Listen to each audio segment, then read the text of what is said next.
క్రైస్తలో ఈరోజు దేవుని యొక్క వాగ్దానము యెషయా గ్రంథము 43వ అధ్యాయం 13వ వచనం.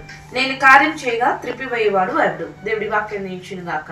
ఆమె అవునండి, దేవుడు కార్యం చేస్తే దాన్ని తిప్పివేయేవారు ఎవరు లేదని దేవుని యొక్క వాక్యం చదివిస్తుంది. చాలా సార్లు మనుషులు అనుకుంటారు వాళ్ళకి వచ్చే ఆశీర్వాదం ఆపాలి, వాళ్ళకి వచ్చే బ్లెస్సింగ్స్ ఆపేయాలి, వాళ్ళకి నష్టం కలగాలి, వాళ్ళు అలా అయిపోవాలి ఇలా అయిపోవాలి. మనుషుల మాటలకి ఏం చేస్తారంటే భయపడుతూ ఉంటారు. మరి దేవుని యొక్క వాక్యం చదివిస్తుంది, దేవుడు కనుక ఆస్వాదించాలనుకుంటే, దేవుడు కనుక కార్యం చేయాలనుకుంటే ఎవరు కూడా ఏం చేయలేదంట, త్రిప్పివేయలేదంటండి. కాబట్టి నీ జీవితంలో దేవుడు కార్యాలు చెయ్యాలి అని అనుకుంటే ఏ మనుషులకి నువ్వు భయపడద్దు. ఎందుకంటే దేవుడు చెయ్యాలనుకుంటే అది కంపల్సరీ దేవుడు చేస్తాడు. దాన్ని ఆపటం ఎవరి తరము కాదండి. కాబట్టి దేవుని కార్యాల కొరకు నువ్వు ఎదురు చూడు, దేవుని కార్యాలు అడుగు, దేవుని కార్యాలు పొందుకో.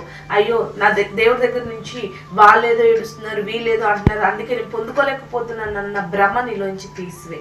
దేవుడు కార్యం చేయాలి అనుకుంటే దాన్ని ఎవరు కూడా తిప్పివేయలేదండి. కాబట్టి నీ జీవితంలో కొంత ఆలస్యమైన దేవుడు గొప్ప ప్రణాళికలో గొప్ప కార్యాలు చేయబోతున్నాడు. కాబట్టి దాన్ని ఎవరు ఆపలేరు, ఎవరు దాన్ని త్రిప్పివేయలేరు. కాబట్టి నీ జీవితంలో దేవుడి యొక్క ప్రణాళికలో గొప్ప కార్యాలు పొందుకుని దేవుడిని మహిమపరచు. అతీతంగా నీ జీవితంలో గొప్ప కార్యాలు దేవుడు జరిగించునుగాక, నీ శత్రువు ఏదంటే ఇంకా అధికంగా జరిగించునుగాక.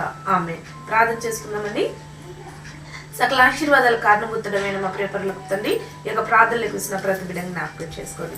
ఏ కార్యాల కొరకైతే బిడ్డలు ఎదురు చూస్తున్నారో అది నువ్వు తలపెట్టగా తండ్రి ఎవరు ఆపలేరని బిడ్డలు గ్రహించి అయ్యా తండ్రి నీ కార్యాలు పొందుకుని ధన్యత ప్రతి ఒక్కరికి దయచేయమని యేసు నామములో ప్రార్థిస్తున్నాం తండ్రి.